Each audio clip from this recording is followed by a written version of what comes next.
Police हिते ॻोठ में आई, लाश जे मथां बीठी, उहे वीडियोज़ असां वटि मौजूद आहिनि। पुलिस उन्हनि खे डिमांड करे थी त एसएचओ जो खीसो गरम कयो, केस खे दॿाइण जे लाइ। न्याणीअ जो जेको हिननि खून कयो आहे उनखे लिकाइण जे लाइ हिननि ॻरी रक़म पुलिस वरिती आहे, इन जे करे नालो बि ग़लति ॾिनो आहे। विच में जेके वॾेरा हुआ, जेके सरदार हुआ उतां जा, जेके नेक मर्द हुआ, उन्हनि उहा छोकिरी जे बारे में उन्हनि फतवा ॾिनी त हीअ छोकिरी ऐं छोकिरो कारो आहे, कारोकारी आहिनि, ऐं डायरेक्टली जेका हुननि उनजे मामे खे ॾिनी आहे, इहो ग़लति तरीक़ो आहे। असां जेको टंडरे मस्तीअ में जेको हीउ वाक़ियो थियो आहे, हवाजाई रुबीना चांजो खे बेदर्दीअ सां क़तल कयो वियो आहे, इहो असांजे माशरे में वॾा असर छॾींदो ऐं कारे इल्ज़ाम तहत उनखे क़तल कयो वियो बेगुनाह। असांजो कानून काथे आहे जॾहिं त औरतुनि जे हवाले सां, औरतुनि जे हक़ूक़ जे हवाले सां, कारोकारीअ जे हवाले सां जॾहिं कानून पास थियल आहिनि त उहे कानून काथे आहिनि, किथे बि नज़र कोन था अचनि। जुमे जी राति ते हिन न्याणीअ खे रुबीना चांजो खे क़तल कयो आहे, उनजे मामे, सॻे मामे। पर असल में जेॾी महिल उनखे क़तल कयो वियो आहे ऐं उन खां बाद में जेको पुलिस कमु कयो आहे उहो तमामु शर्मनाक आहे। उनजी वालदा नबुल असां वटि आई, हुन ॿुधायो त उनजी न्याणी राति जो 11:30-12 बजे अगवा थी वई। जेको अगवा कंदड़ आहे उहो आहे सदाम चांडियो। सदाम चांडे जेॾी महिल असांजे ॻोठ में इहा ख़बर हली वई त छोकिरी गुम आहे, छोकिरी अगवा थी वई आहे, त उन खां बाद में ओड़े पाड़े में ॻोठनि में असां ॻोल्हा शुरू कईसीं। उन खां पोइ उहा ख़बर पई त सदाम चांडे वटि आहे ऐं उनजे माइटनि वटि उहे तरसियल आहिनि। त विच में जेके वॾेरा हुआ, जेके सरदार हुआ उतां जा, जेके नेक मर्द हुआ, उन्हनि उहा छोकिरी जे बारे में उन्हनि फतवा ॾिनी त हीअ छोकिरी ऐं छोकिरो कारो आहे, कारोकारी आहिनि, ऐं डायरेक्टली जेका हुननि उनजे मामे खे ॾिनी आहे, इहो ग़लति तरीक़ो आहे। हुननि खे कंहिं इजाज़त ॾिनी त तव्हां उनजे मामे खे छोकिरी ॾियो? ऐं जेॾी महिल पुलिस उते वारदात ते पहुती आहे त पुलिस उते इंक्वायरी कोन कई आहे, पुलिस इहा पुछण गुछण जी तकलीफ़ ई न कई त कंहिं हीअ छोकिरी जेका आहे कंहिंजे ज़रिए ते हे मालिकनि खे छोकिरी वापसि थी आहे, जंहिं अगवा कई उहो छोकिरो काथे आहे, सदाम काथे आहे, सदाम जा माइट काथे आहिनि, ऐं छोकिरीअ खे जिन क़तल कयो आहे उहे मुख्य जवाबदार काथे आहिनि, जिन छोकिरीअ खे ॿाहुनि खां पकड़ियो आहे। छोकिरी रड़ियूं कंदी रही आहे रुबीना, ऐं उन्हनि खे वास्ता अलाह जा ॾींदी रही त मूंखे बख़्श कयो, अगरि मूंखां का ग़लती थी वई आहे त बख़्श कयो। पर उतां जा जेके ज़ालिम वॾेरा आहिनि उन्हनि उन ते रहम न कयो ऐं पंहिंजी कोर्ट खोले करे उन न्याणीअ खे इल्ज़ाम मरे क़तल करे छॾियो आहे। पर पुलिस जेको पंहिंजो किरदारु अदा कयो आहे उहो सही किरदारु न आहे, उहो ग़लति आहे, सरासर नाजाइज़ आहे, ज़ुल्म आहे।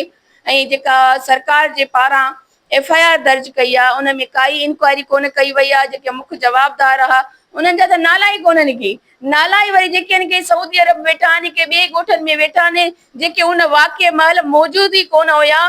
त इहे थाणे टंडर मस्ती जो जेको थाणे ते वेठल SHO आहे उहो उन्हनि ॿियनि जा नाला छो ॾिना?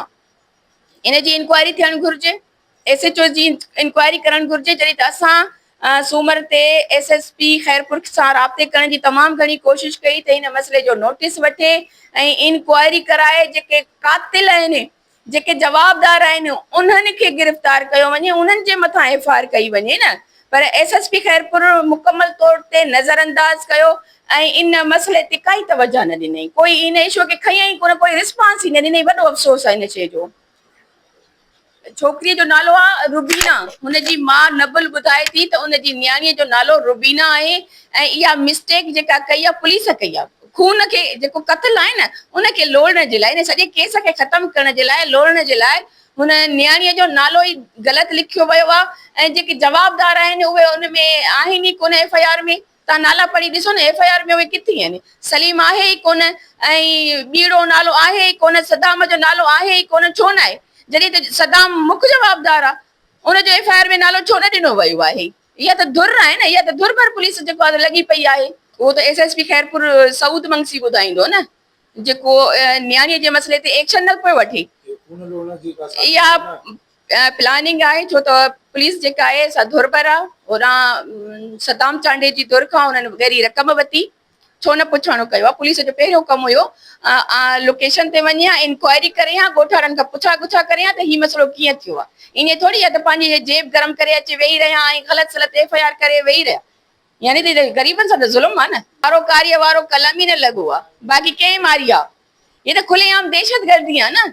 हेॾा फायर थिया आहिनि न्याणीअ जा, जेॾी महिल पोइ SSP असांखे रिस्पॉन्स कोन ॾिनो, असांजी कॉल अटेंड न कयईं, वीडियोस ॾिठई, उन खां पोइ एक्शन कोन वरितई, पोइ मजबूरन असांखे सोशल मीडिया ते वीडियो रखणा पिया, छो त हुनजी माउ रोए पई, ॾाढो परेशान हुई त असां सां वरी नाजाइज़ थिए। हिकु त हुनजी न्याणी बेगुनाह बेदर्दी सां क़तल थी आहे, ऐं उन खां पोइ जेके हुननि जा मिट माइट हुया उन्हनि जा नाला जेके आहिनि सो FIR में ॾिना विया आहिनि, ऐं जेके जवाबदार आहिनि, जेके कातिल आहिनि, उन्हनि जा नाला ई न आहिनि FIR में, कलम बि न आहे लॻो पियो, ऐं नालो बि ग़लति आहे। जॾहिं त छोकिरीअ जो नालो जेको आहे सो उहो रुबीना आहे, रुबीना चांडियो। FIR में खालदा नालो छा जे करे ॾिनो अथऊं? इहे त सोचण जी ॻाल्हि आहे न। त SSP खेरपुर जवाब ॾे, छो न थियो एक्शन वठे? हाणे जेॾी महिल सोशल मीडिया ते इहा इशू आयो आहे, उन खां पोइ नोटिस वरितो अथई। नोटिस वठण खां पोइ छा थियो आहे? जॾहिं त इहो जेको केसर आहे न दादा, केसर चांडे जेको गोलियूं थो हणे, वीडियो में क्लियर नज़र थो अचे, ॿ ॼणा हुनखे झलियूं बीठा आहिनि, टियों केसर चांडियो हुनखे गोलियूं हणे थो पियो। त इहो पाण वञी थाणे ते उते वञी गिरफ़्तारी ॾिनी अथई त मां छोकिरी मारे आयो आहियां, पोइ पुलिस कोई कारनामो कोन सर अंजाम ॾिनो आहे। इहे पाण वञी उते सिलेंडर कयो, उन खां पोइ पुलिस कख भञी बीड़ो न कयो, छो न जेको आहे हुते जेके छोकिरीअ खे हेॾां हिकिड़ो झलियूं बीठो आहे, हिकिड़ो ॿिए ॿाह खां झलियूं बीठो, हुनखे छो न गिरफ़्तार कयो पुलिस? पुलिस इन्वेस्टिगेशन करे ई कोन थी पई, पंहिंजे मर्ज़ी सां पंहिंजा ड्रामा ठाहे, पंहिंजी मनगढ़ंत कहानियूं ठाहे करे FIR करे छॾी। बिल्कुलु हुननि ॿुधायो त जेॾी महिल पुलिस हिते ॻोठ में आई, लाश जे मथां बीठी, उहे वीडियोस असां वटि मौजूदु आहिनि। पुलिस हुननि खे डिमांड करे थी त SHO जो खीसो गरम कयो। इहो बिल्कुलु इहा आहे। ऐं हिननि जेको आहे सो केस खे दॿाइण जे लाइ, न्याणीअ जो जेको हिननि खून कयो आहे उनखे लिकाइण जे लाइ हिननि ॻरी रक़म पुलिस वरिती आहे, इन जे करे नालो बि ग़लति ॾिनो आहे, ऐं FIR में कलम बि न आयो आहे कारोकारीअ जो। असांजी त इहा ई रिक्वेस्ट आहे IG सिंध खे, वस वारनि इदारनि खे, त अहिड़ा वाक़िया न थियणु घुरिजनि, इन्हनि जे ख़िलाफ़ सख़्तु कानून थियणु घुरिजे। ऐं हीअ जेको औरतुनि खे पंहिंजे सरदारी निज़ाम हेठि वॾे राइप जेका ॾेखारनि था, उन्हनि जे ख़िलाफ़ कानूनी कार्रवाई कई वञे, ऐं इहा बि इन्वेस्टिगेशन करे त हिन फतवा केरु ॾिनी त हीअ कारी आहे, हीअ कारो आहे, इन जे ख़िलाफ़ उन्हनि जे ख़िलाफ़ एक्शन थियणु घुरिजे, त जीअं वरी का अहिड़ी रुबीना चांडियो वरी क़तल न थिए, अहिड़ो ज़ुल्म न थिए, कंहिं माउ सां नाजाइज़ी न थिए।